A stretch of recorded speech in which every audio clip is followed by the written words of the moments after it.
All right, we'll say good morning. Good morning. Let us begin by thanking all of our sponsors for this morning's share. To thank our Talmud Torah sponsors for the month of Adar Haba Latova, Benjamin and Elise Wall of Eretz Yisrael, for sponsoring all the drashos and shiurim this month.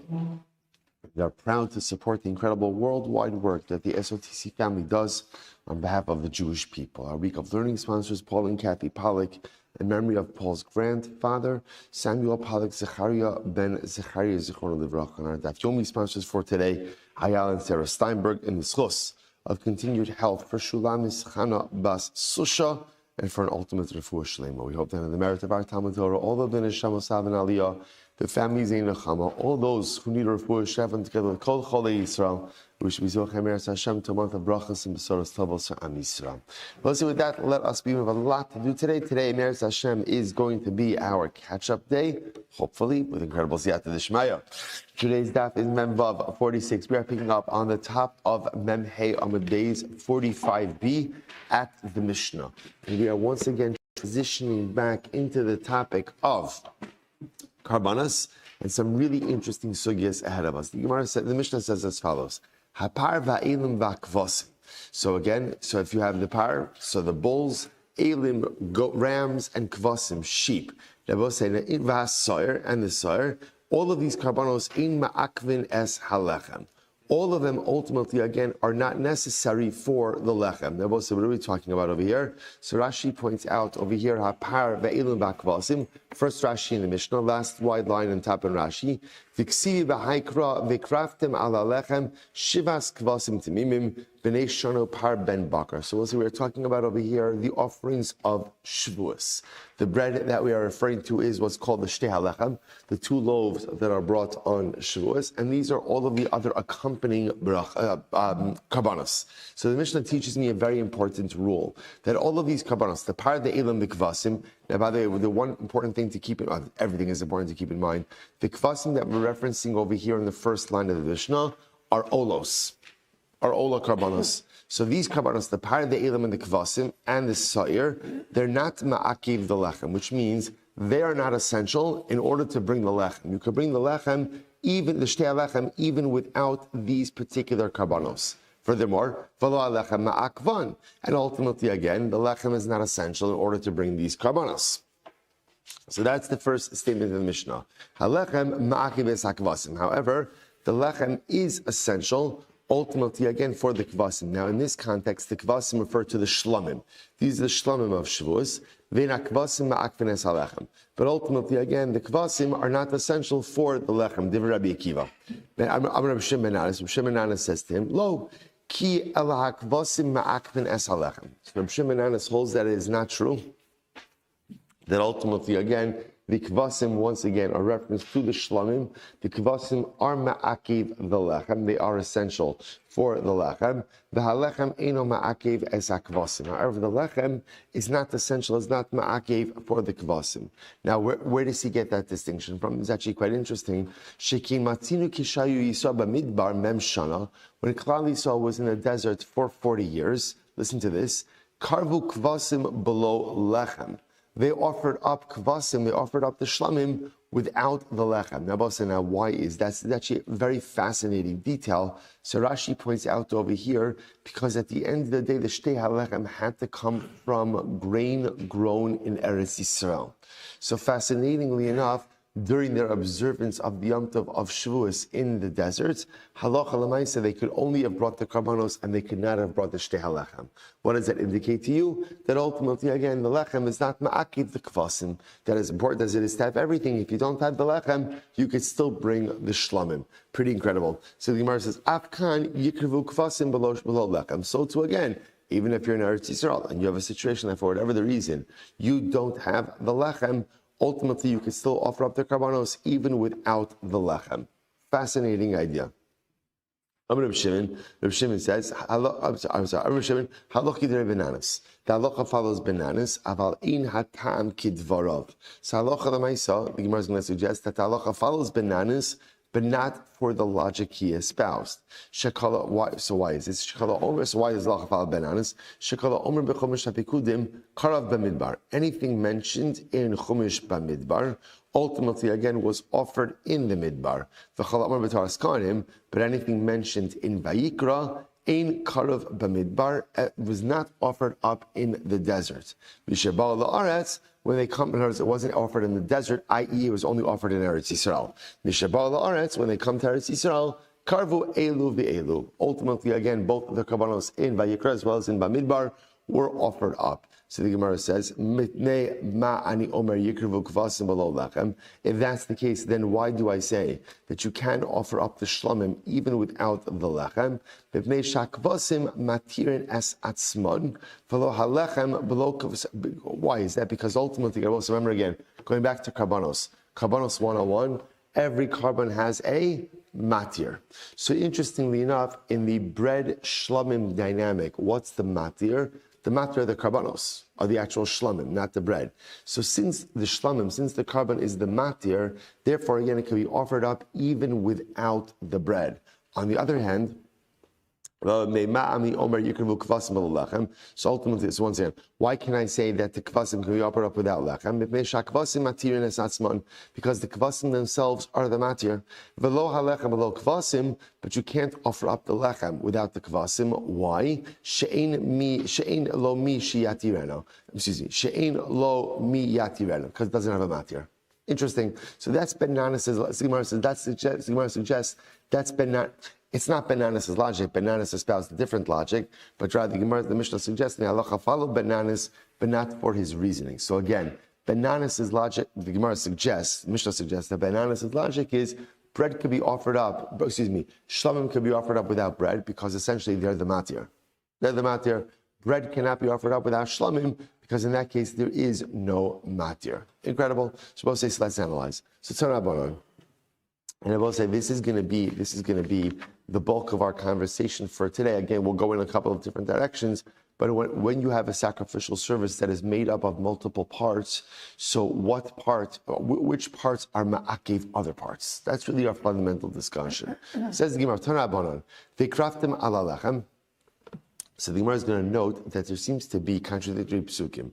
On one hand, the pasuk says, "V'kraftem ala lechem." You shall offer up. This is the karbanos of Shavuos. You shall offer them up ala lechem. So the Gemara says, what does that seem to indicate? Chova ala lechem. That it's obligatory to bring the bread. Shivas kvasim timimim. Afa pi she'ein lechem. Then it says 7 complete kvasim. That's the ikar carbon, and you should bring that even if you don't have the bread. If that's the case, that you don't need the bread, then why does the pasuk say ala lechem on the bread?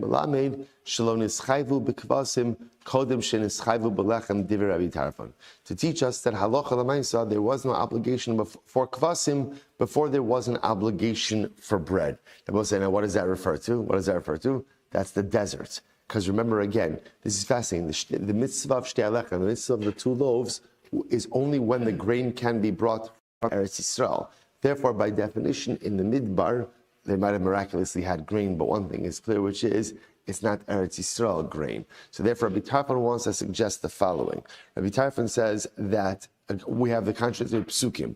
On one hand, the pasuk seems to indicate that the lechem is a chova, lechem is obligatory. Then it seems to indicate that the karbanos are obligatory. So the Gemara says, no, the halacha is really the ikar is the karbanos. You could offer up the karbanos even without the lechem.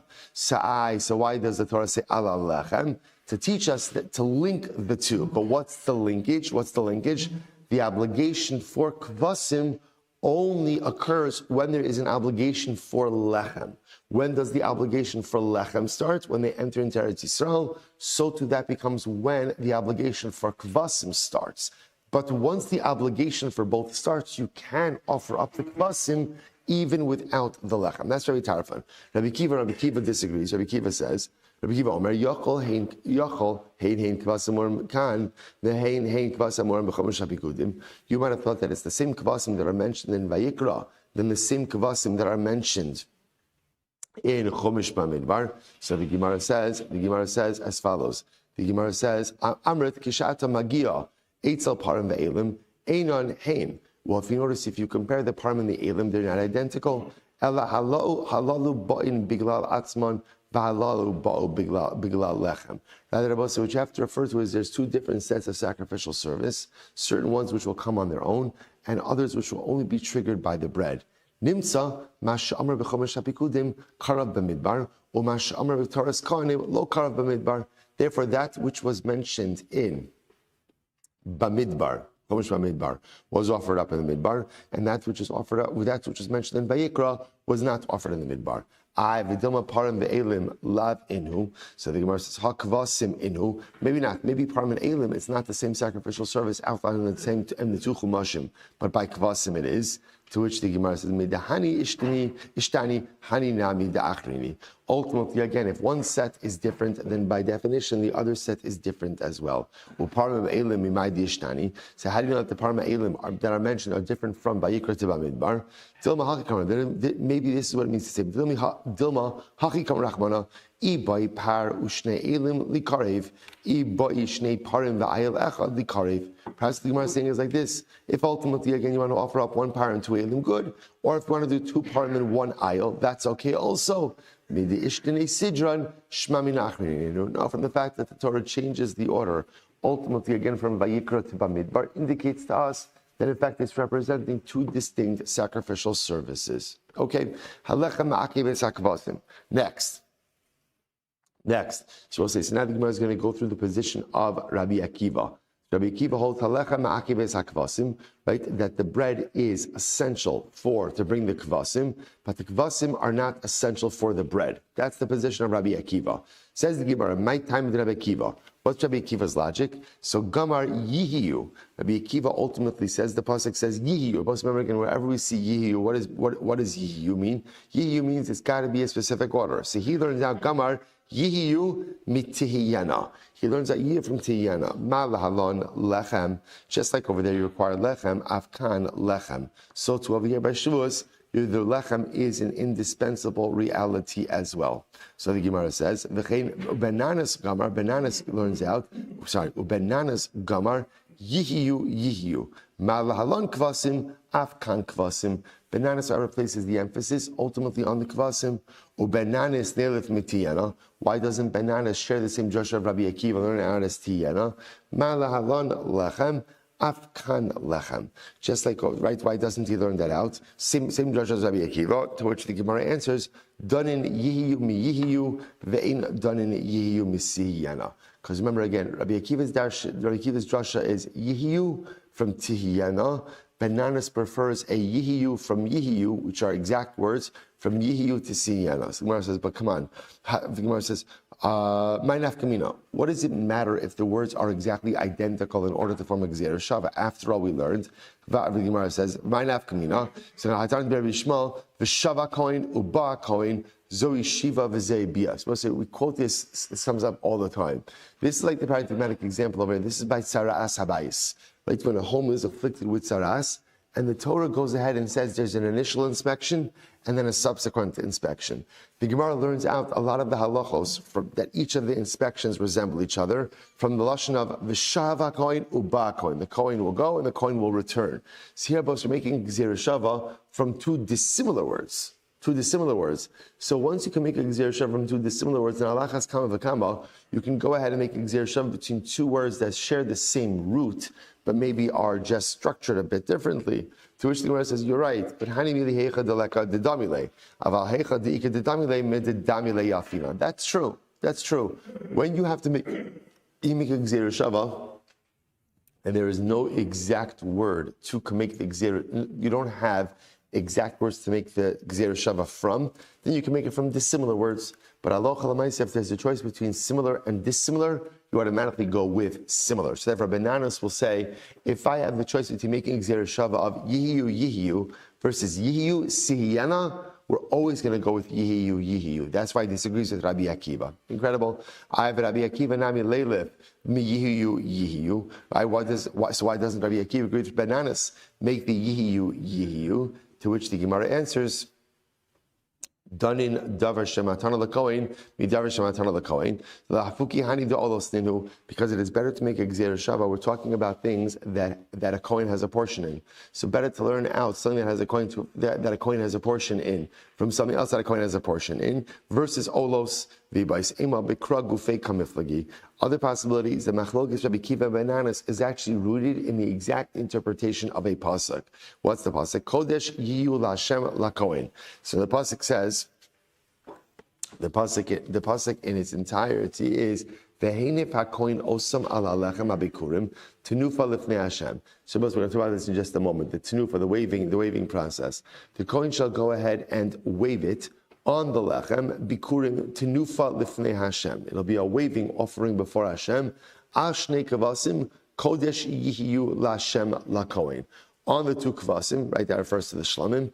Ultimately, it will be kodesh to Hashem, to the Kohen. So watch this. So the Gemara darshans as follows. So kodesh yiyu laHashem laKohen. Rabbi Kiva Savar ezu davar shekula laKohen. What is the pasuk is referring to something that fully belongs to the Kohen? What is that? Havi omer ze lechem. So ultimately, again, I would say that refers to the bread, because the bread goes to the Kohen. Benanas namix ubenanas miksiv kodesh yiyu laKohen. Does it say it should be kodesh to the Kohen? Kodesh yiyu laHashem laKohen. The pasuk says it should be kodesh to Hashem and then to the Kohen.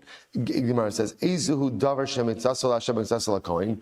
What is something that goes partially to Hashem and partially to a Kohen? What is that? Havi omer elu kvasim. That refers to shlamim. Refers to shlamim.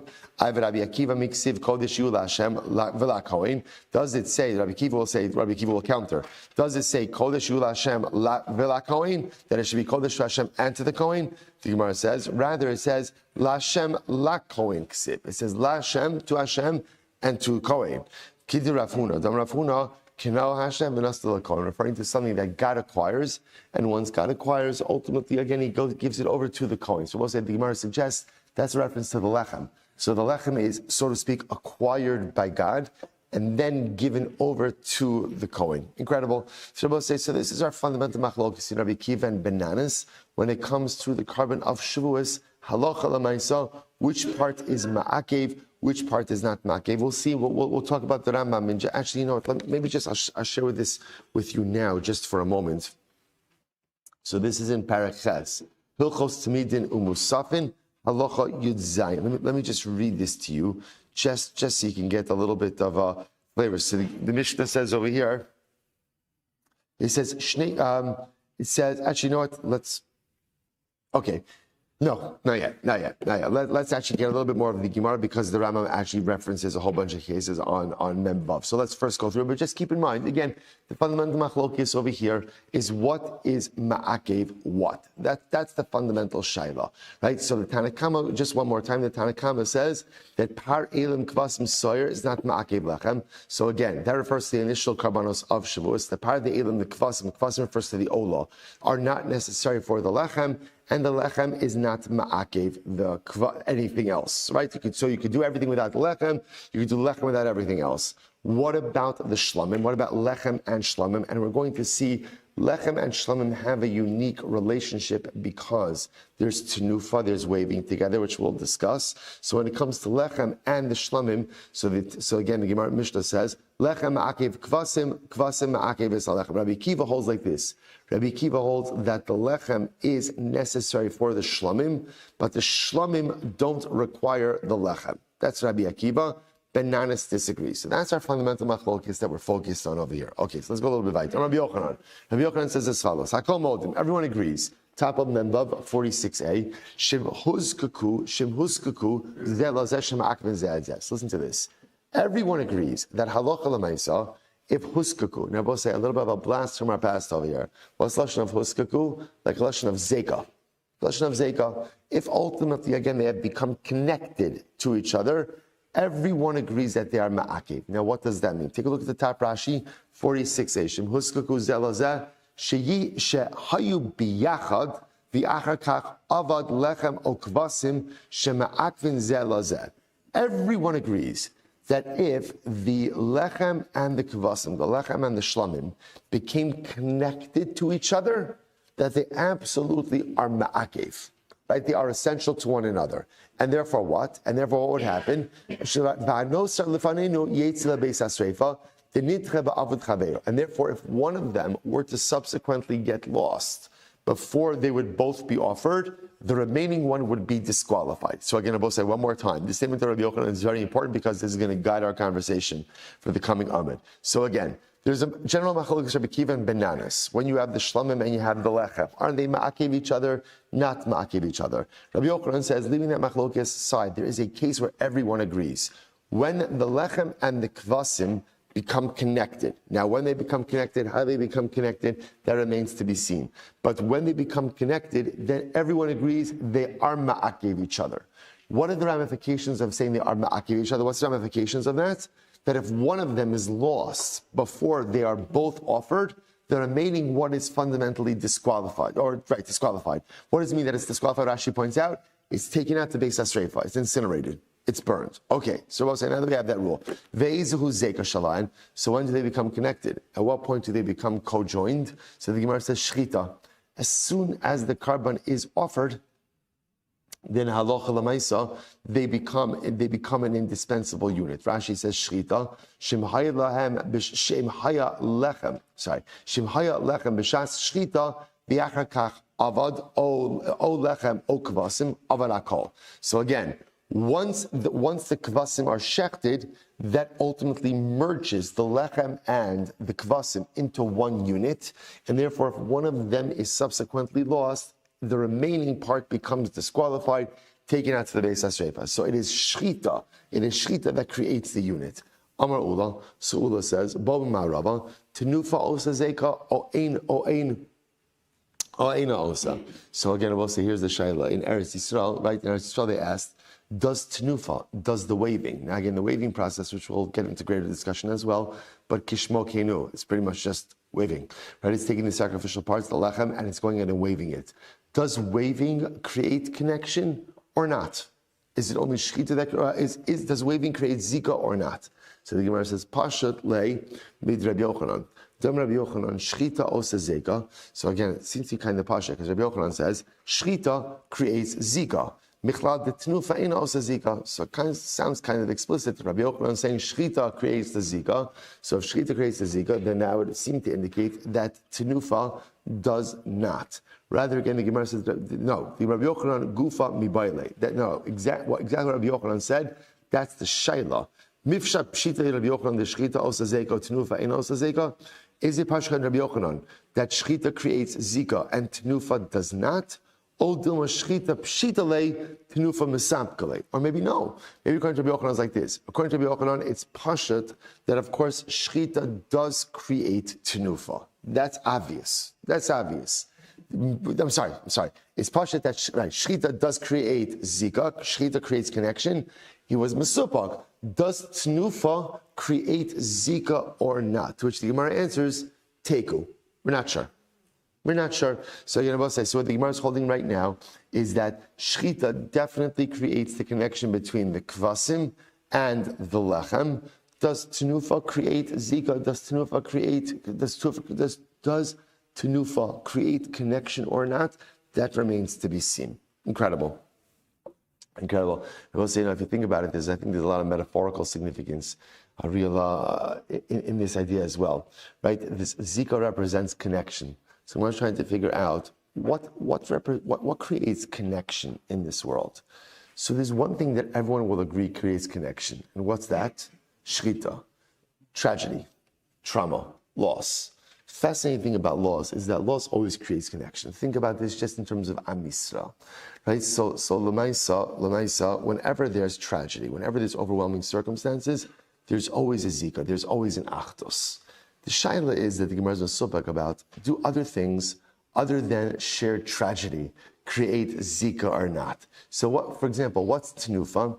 Tenufa is waving. So what happens when you wave something?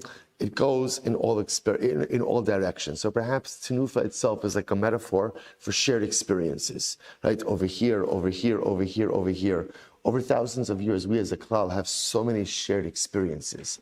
Do shared experiences create a sense of zika, create a sense of connection or not? What's the Gemara's answer? Teku. we're not sure, which Rabosai is a little bit of a profoundly sad Gemara. Right? Everyone agrees tragedy brings us together. But the shaila is, could we find things other than tragedies to bring us together? Can we just reflect on the fact that we've had tenufa for the last 2,000 years? We've been waved all over the place. And perhaps that waving by definition should bring us together. Does it work? Doesn't it work? Teku. We're not sure. Which I will say is right, I think we'd all agree that one of the saddest things about to be a member of Klal Yisrael is the most incredible privilege in the world. There's nothing better than being a Jew. Really, nothing better in this world than being a Jew. But there are so many things about the dynamics of our people that are just absolutely and profoundly heartbreaking. The amount of divisiveness, right? The amount of negativity, the amount of hatred that really exists within the ranks of our people. You know, sometimes when we learn about historically, we learn about sinas chinam, we learn about baseless hatred. So, you know, we think to ourselves, how could it be that such a thing ever existed? How could it be? I will say, but like, we see a lot of baseless hatred. We see a lot, right? We saw what happened in Bnei Brak a couple of weeks ago, where two young women, two young holy soldiers were chased down by a group of people. Fringe group, not a fringe group. But it's important to know, hatred goes both ways. Hatred goes both ways. There's a hatred that Haredim have towards segments of the Jewish population. There is a hatred that exists from segments of the population towards the Haredim. There's a lot of hate. There's a lot of hate. And it's tragic. It's tragic, and there obviously our people we need a paradigm shift. We need a significant paradigm shift. How does that occur? You know, unfortunately, we don't have, to be very honest, we don't have visionary leadership who is able to go ahead and speak to the masses and say, Chevra, it's time to do things differently. We're all very entrenched in our own personal interests, that right in our own personal segments, to have the courage to take a step back and to say, let's have a different vision for our people. Like, imagine the leaders of Klal Yisrael got together and said, let's meet together. You know, I don't know, we'll go to the Waldorf. You know, let's meet together, right? Let's meet together for breakfast and put aside our differences for half a day and figure out a different vision for our people going forward. Figure out the draft. Figure out all these things that are the major flashpoint issues for Klal Yisrael. Figure out the subsidy. Figure this out. Figure this out. We don't have it.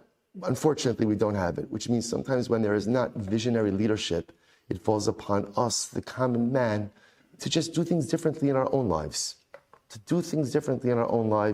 You know, you're a person who harbors I'm just going to say this, just okay, and then we really have to go on, right?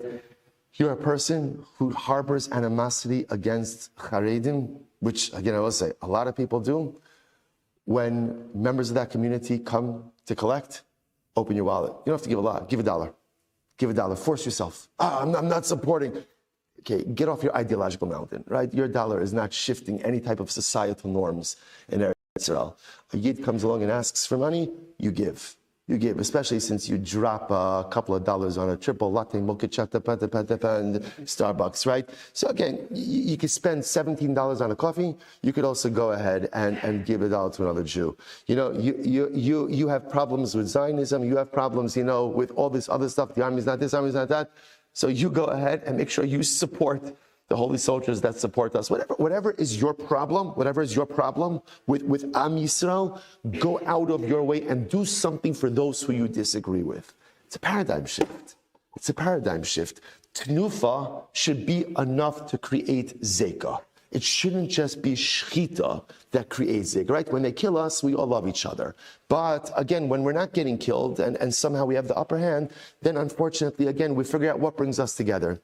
Have to do our part, I will say. We live in a dar that lacks the visionary leadership to bring our people together. And as such, it falls upon us, the common man, to do what we can to mend broken bridges. We can do it. We could affect grassroots change every single day, just in the way that we treat and we look at each other. And halavai, we should be zocheh and that one day we should see that tenufa should truly create the zeka. So you want to lose Rabbi Yehuda.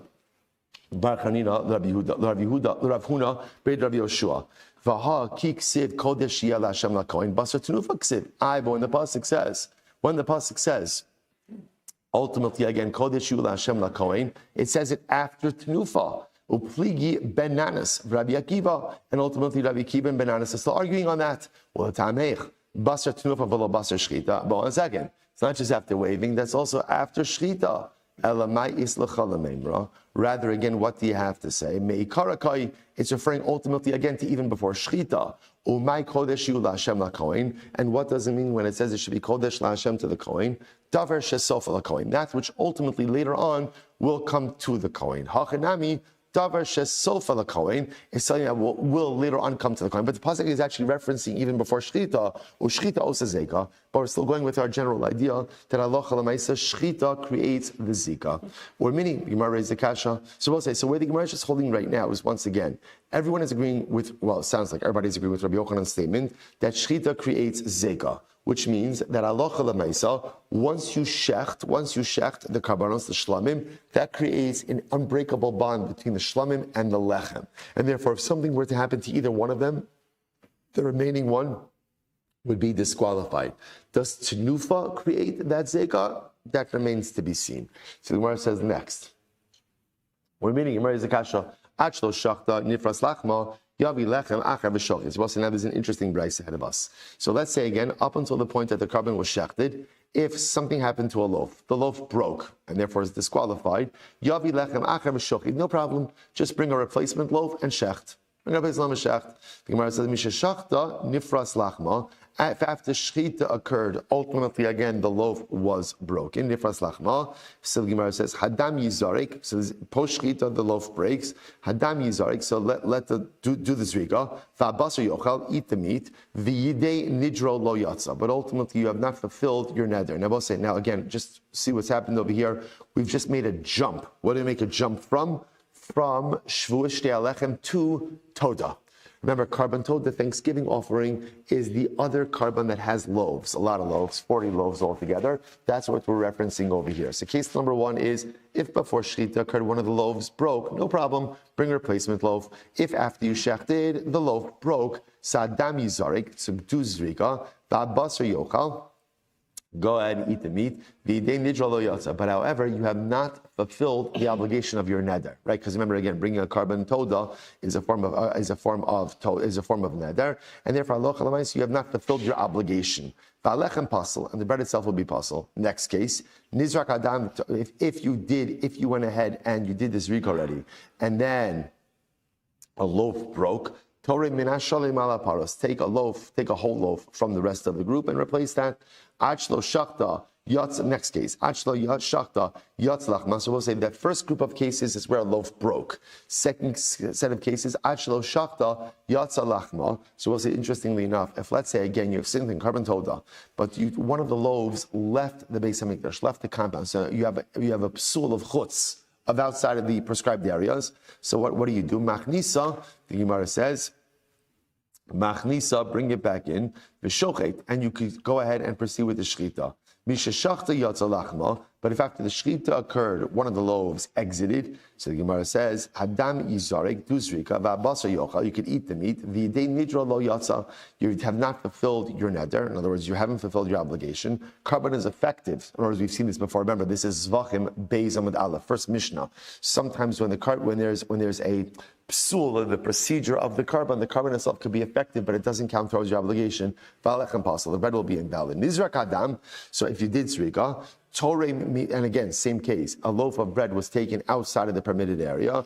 Torah mimasha bifnim, so go ahead and replace it with one of the ones that are inside. Al shabachot, that's the second group of cases. That's chutz. Third group of cases, ad shelo shachta nitma lachma, if let's say again before shchita occurred,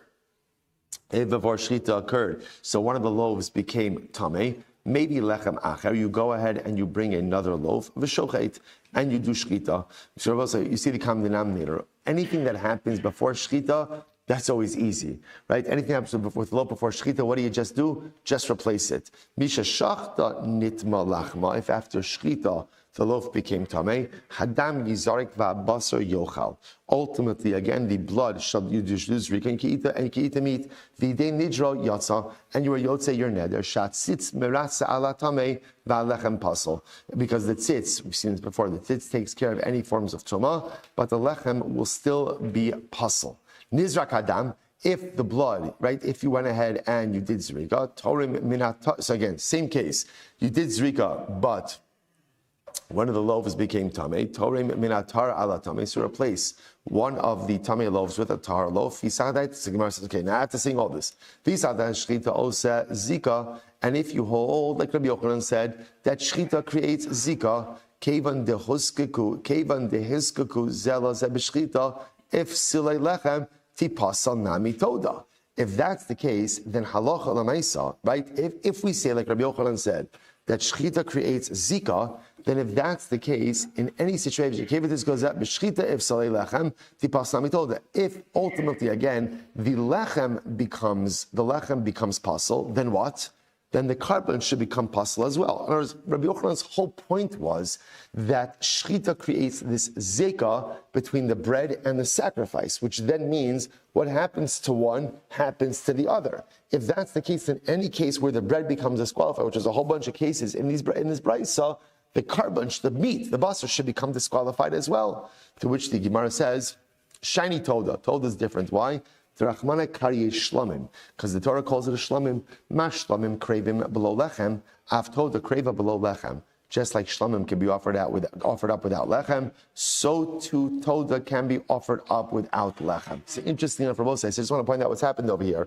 We brought in toda because we assumed that toda is the same thing as shtei lechem, as shvuas. They both have karbanos, they both have loaves. And therefore, again, this posed a question to Rabbi Yochanan's premise that shchita creates zeka, and once there's zeka, whatever happens to one happens to the other. The problem with that is we see by toda, the bread becomes pasul, but halacha l'maisa, the carbon remains unaffected, which contradicts Rabbi Yochanan. To which the Gemara says, it's not a contradiction, your premise is flawed. You thought that just because toda has loaves, just like shtei alechem, that they're the same, kamashal, they're not the same. Toda is treated like a shlamim. Shlamim can be offered up without bread, and so therefore toda, you could have a case where the bread can become disqualified, but the carbon is still good. Incredible. So Rabbi Yirmiyah says, let's entertain the idea that just like shchita could do zika, could create zika, so too tenufa, waving also creates zika. If that's the case, avar alech, Rabbi will say, Amadeus, look at us. So the Gemara says, if that's the case, avar alechem, if the bread is lost, avdu kvasim, then the animals, right, the karbanos are lost also. So the Gemara says, avdu kvasim avad lechem. If ultimately, again, the loaves are lost, the kvasim are lost, then the bread is lost as well. And if you hold that tenufa does not accomplish zega, then hevi lechem ukvasim v'hunfu. If you brought lechem and kvasim and you did tenufa, va'avad halechem v'hevi lechem acher, and you lost the bread, you lost the loaves, and you brought replacement loaves, osa lechem ta'on tenufa, o eino ta'on tenufa. So both is interesting. Now, again, if you hold that tenufa does not create zika, if that's the case, then halacha l'maisa, if you did tenufa and then you lost the bread and you need to replace the bread, do you have to do tenufa again? Also, the Gemara says, "Avdu kvasim lo tibaylecha divade by tenufa." So everyone agrees that if you lost the kvasim and you brought replacement kvasim, you're certainly going to have to do tenufa again. Kiti baylecha. So where does the question come up? The Gemara says, "Kiti baylecha avad halechem." If you lost the bread, va'liba de ben. So the Gemara says, so again, if you lost the bread and then brought replacement bread, do you have to do tenufa again? So liba de benanas lo tibaylecha. So according to benanas, it's not a shayla. Why? The Amar Kvasim Ikar. Bananas would say you don't have to do tenufa again. Why? Because according to bananas, it is the Kvasim that are the Ikars. According to bananas, as long as you still have the same Kvasim, there's absolutely no need to do tenufa again. Now again, bananas would agree, if you lost the Kvasim, brought replacement kvasim, then you'd have to do tenufa again. But assuming you just lost the bread, you do not have to do tenufa again. Kiti b'aylecha. So where does the machlokes come up? Where does the question? Rabbi Kiva holds that it is the bread, the lechem, that is the ikar. So what's the shaila? My kivan the lechem ikar by tenufa. So do we say that since the lechem is primary, therefore if you lost the bread, replace the bread, you have to do tenufa again? On the other hand, even Rabbi Akiva, who holds that the bread is the ikar, will agree that what is the matir of the bread? What's the matir of the bread? The karbanos. And therefore, since you have the same karbanos with which you did tenufa, even though now you had to bring replacement bread, you do not have to do tenufa again. So that's the shayla, to which the Gemara answers, Teiku. We're not sure. We're not sure. Abayi l'Rava. Abayi said to Rabbi, by the way, I just want to point out, this is actually pretty interesting. 2 days in a row with Eliyahu Hanavi. These are all the Eliyahu Hanavi, right? In yesterday's daf, we had the pasuk that Eliyahu Hanavi from Yecheskel. Eliyahu Hanavi is going to have the darshan for us today. Ateiku Tishbi Yitarit Kushios V'ibayos. 2 days of Eliyahu Hanavi. I don't know. We'll have to see what tomorrow brings. But can you imagine if we have Eliyahu Hanavi Chazaka tomorrow? I'm going to make it happen one way or another. I'll make stuff up, right? Whatever it is, right? But I'm just pointing out how incredible is this. 2 days in a row of having Eliyahu Hanavi with us in our limud. Incredible. Amalei Abaye l'Rava. Abaye says to Rava, Ma'ishna shnei kvasim d'mekachi lechem u'ma'akvi. Abaye says to Rava, why is it that when it comes to the two kvasim, remember again, the two kvasim being referenced over here are the shlamim. Why is it that ultimately, again, when it comes to the shlamim, the mekachi lechem u'ma'akvi, ultimately, again, they are sanctified, right? They are sanctified by the lechem, and the lechem is ma'akiv. When it comes to the shlamim, in order to offer up the shlamim, you have to have the lechem. You need both. Umayshna shiva kvasim upar ve'elim delo mekachi lechem v'lo ma'akvi. And why is it that by the 7 kvasim, the par and the elim, we'll say, so again, these are the olos, right? Why is it that by the olos, that the bread is not ma'akiv? So when it comes to the shlamim, you have to have the bread. When it comes to the olos, you don't have to have the bread. Why the distinction? Amarlei said to him, it's very simple. Because Rabbi said, remember again, the process of tenufa is done with lechem and shlamim. It's not done with lechem and olos. Because of that, as Rabbi Yochanan said before, that creates a zeka. That creates a connection between the bread and between the karbanos, specifically the shlamim.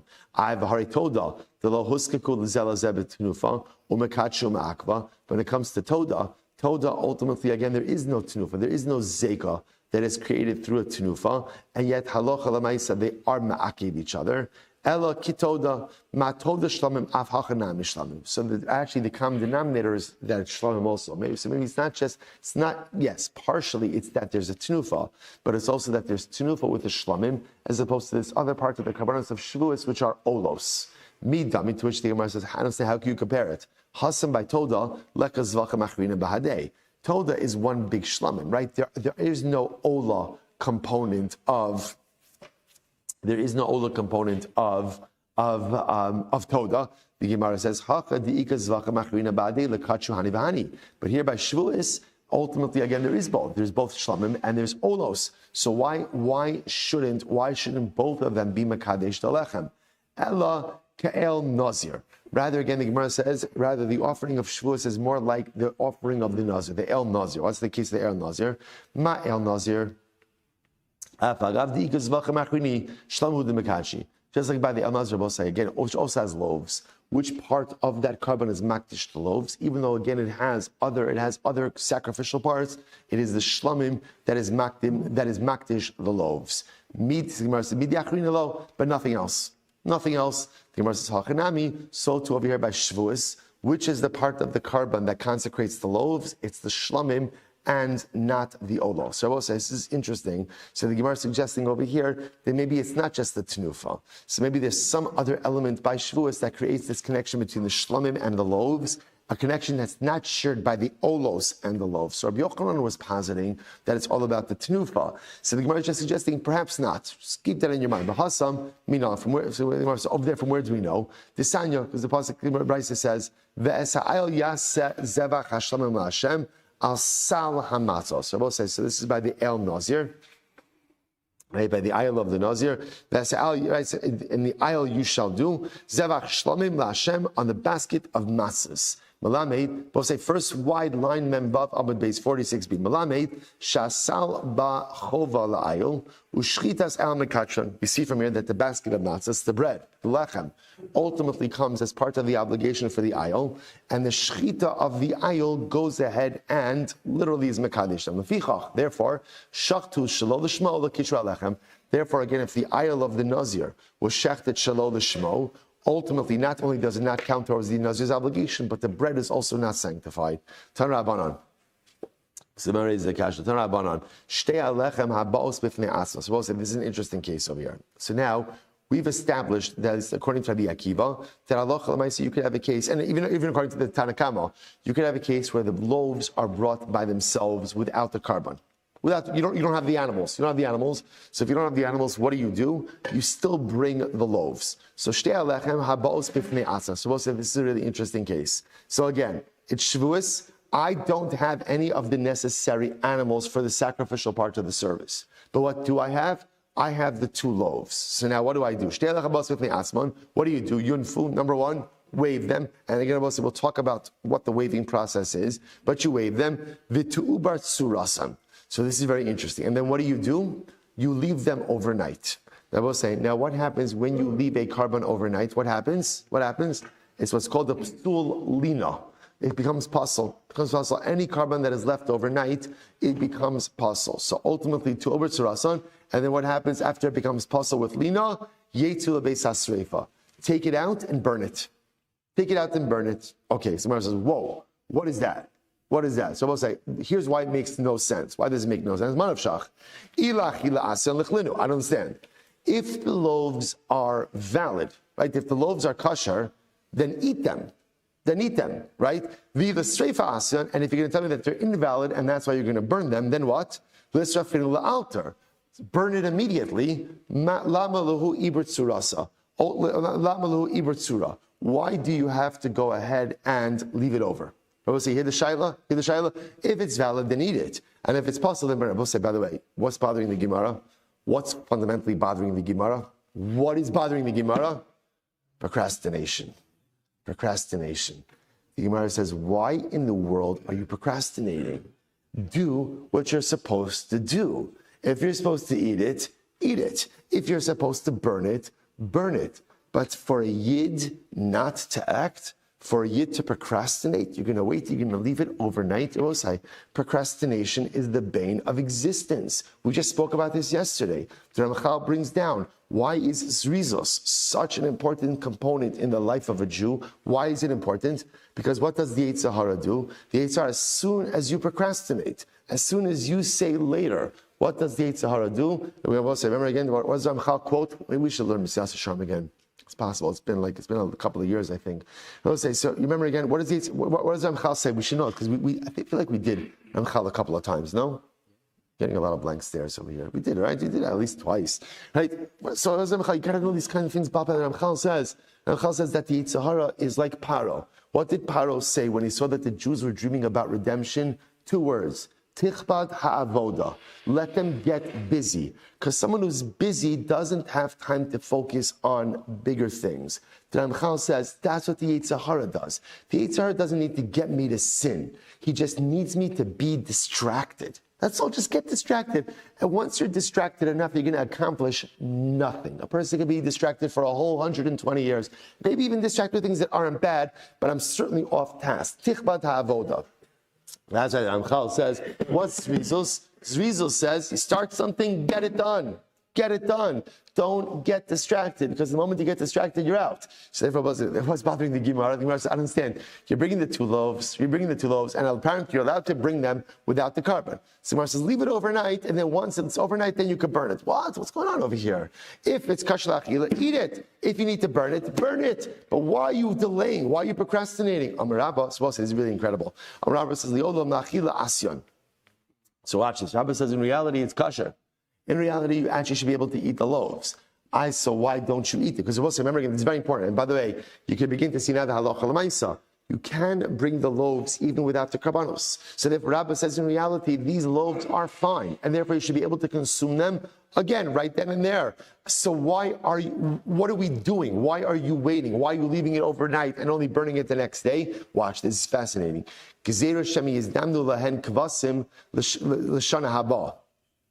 What are we concerned about? What are we concerned about? This year, I don't have karbanos. What am I concerned about? Next year, I will. For whatever the reason, they didn't have animals that year. Next year, I will have karbanos. And what am I concerned about? The Yomru, and people will say, Last year, we ate the bread even without the karbanos.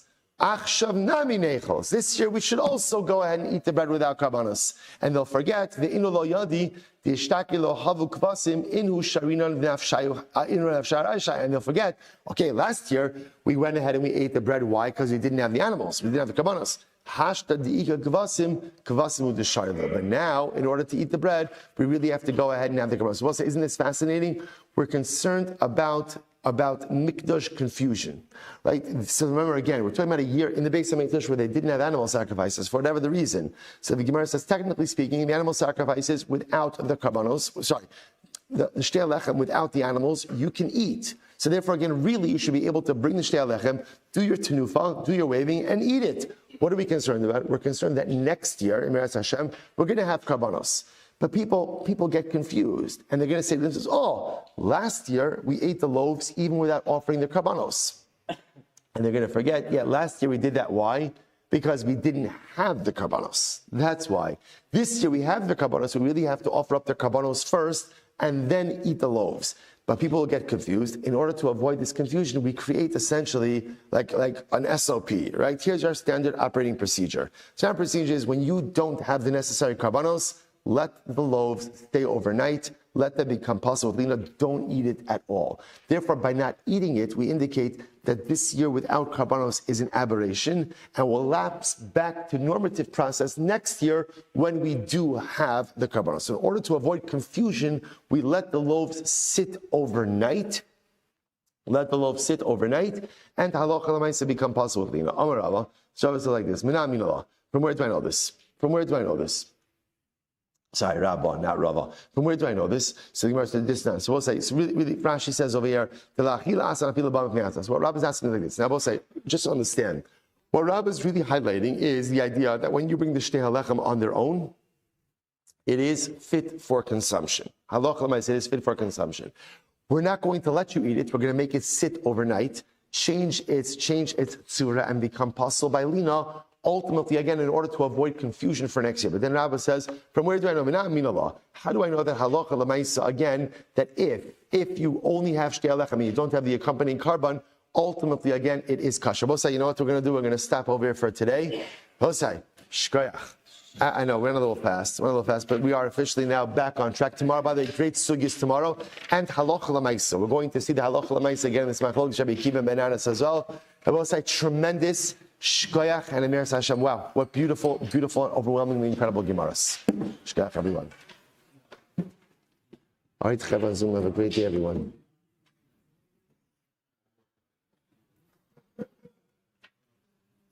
And I just started learning. That's incredible, right? Did I mention that to you? Did I mention to you that Sefer? Maybe. Okay, very well. I was just talking about to someone. I don't remember who. It's incredible.